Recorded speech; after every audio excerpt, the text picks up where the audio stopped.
बिहार में चुनाव आयोग के एक ऐलान से बवाल मच गया है। जी हां, और ये बवाल सिर्फ बिहार तक सीमित नहीं है बल्कि बंगाल तक पहुंच गया है, क्योंकि बिहार के बाद बंगाल में भी चुनाव होने वाले हैं। नमस्कार दोस्तों, मैं हूं अनूप श्रीवास्तव। दोस्तों, इस नए वीडियो में आपका स्वागत है और इस वीडियो में हम बात करेंगे बिहार में चल रहे चुनाव आयोग के रस्साकसी के बारे में, जिसको लेकर विपक्ष अब ताय ठोकने मैदान में उतर गया है। चुनाव आयोग की टीम, जैसा कि मैंने आपको बताया था, बिहार पहुंच गई है और बिहार में वो 3 दिन तक है। बिहार में वो चुनाव की तैयारियों का जायजा ले रही है, साथ ही साथ वोटर लिस्ट का पुनरीक्षण भी कर रही है। इसी वोटर लिस्ट के पुनरीक्षण के दरमियान जो है, चुनाव आयोग ने ये फैसला लिया है कि एक विशेष जांच प्रक्रिया की जाएगी। जी हां, अब ये विशेष जांच प्रक्रिया क्या है? वोटरों की, मैं वोटरों की बात कर रहा हूं। अब इस वोटरों की विशेष जांच प्रक्रिया में क्या जांच होगी? जांच ये होगी कि चुनाव आयोग ने फरमान किया है कि अब तक जो चुनाव आधार कार्ड में जन्म तिथि या एड्रेस के सहारे होता था, उसके आधार पर होता था, वो न करके अब बिहार में जो मतदाता है, यानी जो वोटर है, जुलाई 1987 से दिसंबर 2004 के बीच में जो वोटर पैदा हुए हैं, उनको अपने माता का या फिर पिता का जन्म प्रमाण पत्र या निवास प्रमाण पत्र देना पड़ेगा। एक बात। दूसरी बात कि 2004 के बाद से लेकर जो नया युवा मतदाता पैदा हुआ है, उसे अपने माता और पिता दोनों के जन्म प्रमाण पत्र या फिर रेजिडेंस सर्टिफिकेट या आवास प्रमाण पत्र उसको मुहैया कराना पड़ेगा चुनाव आयोग के अधिकारियों को। अब बवाल इसी पर हुआ है।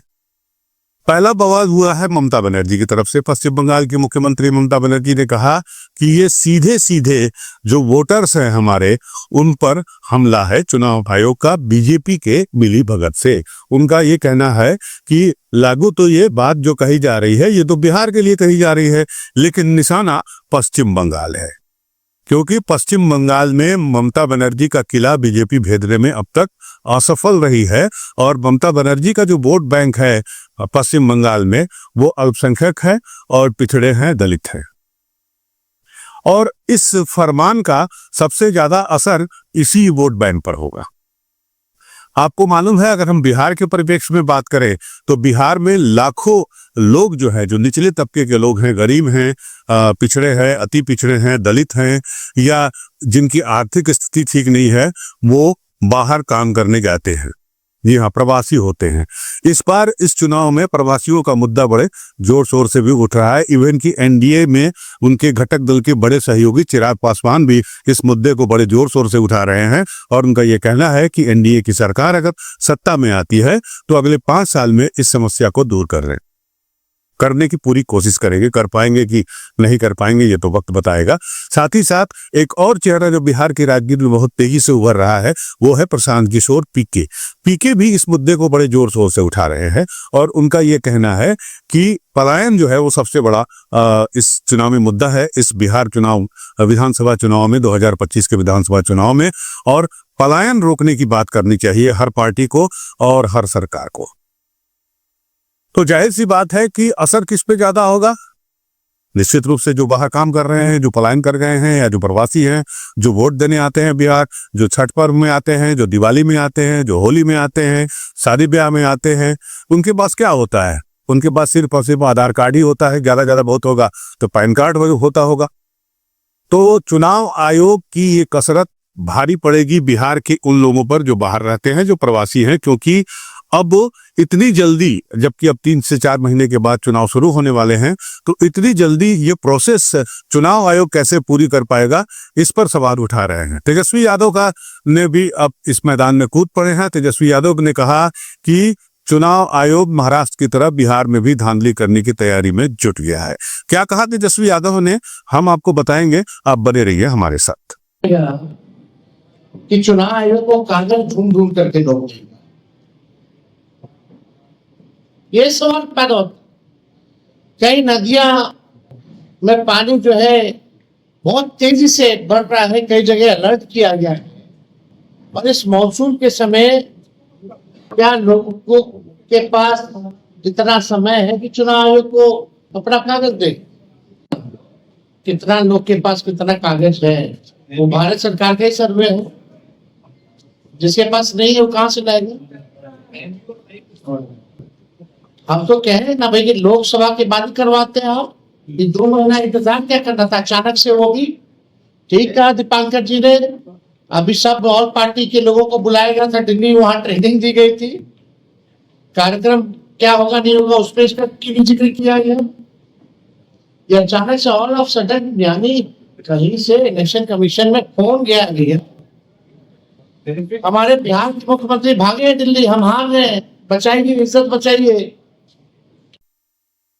अब तेजस्वी यादव ने अपने पिता लालू प्रसाद यादव को याद किया। उनका कहना है कि लालू प्रसाद जी कहते थे कि वोट का राज बने छोटका का राज। छोटका माने गरीब, पिछड़ा, दलित, महादलित, महापिछड़ा, जो बिहार में तमाम वोटरों के बारे में जो कहा जाता है कि वो वोट बैंक है, नीतीश कुमार के वोट बैंक हैं, लालू प्रसाद यादव के वोट बैंक हैं, और अब तो मुझे लगता है कि बीजेपी के भी कुछ वोट बैंक हैं उसमें। तो इनको सबसे ज्यादा दिक्कत होगी। पहली बात इसलिए दिक्कत होगी कि 87 के पहले जो लोग पैदा हुए हैं वो कागज पत्तर कहां से लाएंगे, ये एक बड़ी समस्या होगी।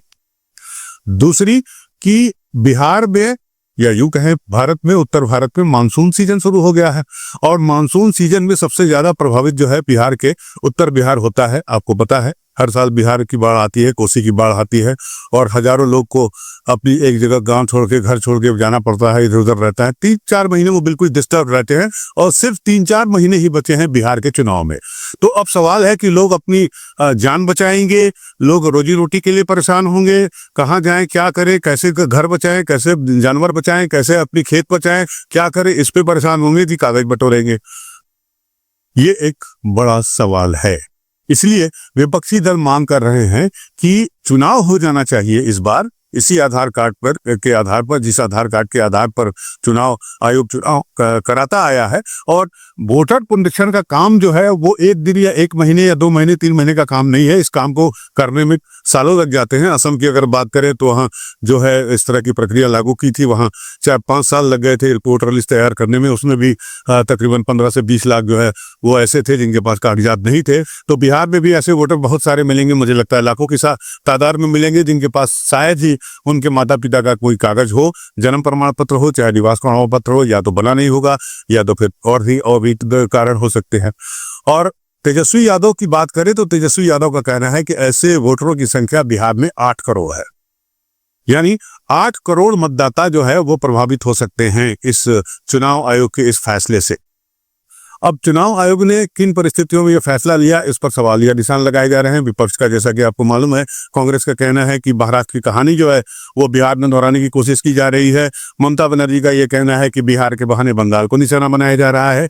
और निश्चित रूप से बिहार में एनडीए का जिससे मुकाबला है, यानी महागठबंधन के वोटरों पर सबसे ज्यादा असर पड़ेगा, क्योंकि महागठबंधन का जो कोर वोट बैंक है वो यादव और मुस्लिम है। इसके अलावा और पिछड़ी जातियां हैं, वो कुछ महागठबंधन में है और कुछ एनडीए में है। तो अब इसमें परेशानी सिर्फ महागठबंधन को होगी ऐसा भी नहीं है, परेशानी एनडीए के लोगों को भी होगी। एनडीए के जो घटक दल है खासकर उनको होगी, चाहे वो जीतन राम मांझी की पार्टी हो, और चाहे वो चिराग पासवान की पार्टी हो, चाहे वो उपेंद्र कुशवाहा की पार्टी हो, क्योंकि ये सारी पार्टियां एक जाति विशेष पर आधारित हैं। तो जाहिर सी बात है, अब चाहे महागठबंधन हो और चाहे जो है वो एनडीए हो, इनके जो घटक दल हैं या इनका जो जिनका वोट बैंक जो है जाति आधारित है, उनको भी मेहनत करनी पड़ेगी अपने वोटरों के लिए कागज जुटाने की। तो ऐसी आशंका ये भी जताई जा रही है कि एनडीए के अंदर भी जो घटक दल बिहार में चुनाव लड़ रहे हैं एनडीए के घटक दल के रूप में, वो भी इसका विरोध कर सकते हैं। बहरहाल चुनाव आयोग के इस दौरे के साथ ही जो है ये सियासी प्याले में तूफान आ गया है। अब चुनाव आयोग क्या चाहता है, क्या नहीं चाहता है, इस पर तमाम तरह के सवाल उठाए जा रहे हैं। राहुल गांधी उसमें सबसे आगे रहे हैं। उनका ये कहना है कि महाराष्ट्र चुनाव जो है वो पूरा का पूरा महाराष्ट्र चुनाव जो है वो चोरी कर लिया गया। तो क्या बिहार में भी महाराष्ट्र की कहानी को दोहराने की तैयारी है, ये सवाल पूछ रहे हैं महागठबंधन के लोग, चाहे वो कांग्रेस से हो चाहे वो आरजेडी से हो। ममता बनर्जी तो खैर तलवार लेकर खड़ी ही है। बहरहाल जवाब चुनाव आयोग को देना है कि आखिर आखिरी मोमेंट पर 11th आवर में इस तरह का फैसला क्यों लिया गया, और क्या वोटर जो पुनरीक्षण का काम है, मतदाता पुनरीक्षण का काम है, वोटर लिस्ट को सही करने का काम है, दुरुस्त करने का काम है, वो इतनी जल्दी कैसे संभव होगा। तो ये एक सवाल है जिसका जवाब चुनाव आयोग को देना है। बनी रहेगी नजर हमारी कि चुनाव आयोग इस पर क्या कदम उठाता है, विपक्ष जो है वो क्या इसमें किस तरह से लामबंद होता है और विपक्ष क्या करता है, ये भी देखने वाली बात होगी। बनी रहेगी हमारी नजर, आप भी हमारे साथ बने रहिए। मिलते हैं आपसे अगले नए वीडियो में। अगर आपको ये वीडियो पसंद आया हो तो हमारे चैनल को लाइक सब्सक्राइब करना बिल्कुल मत भूलिएगा। मिलते हैं आपसे अगले वीडियो में, तब तक के लिए नमस्कार, जय हिंद।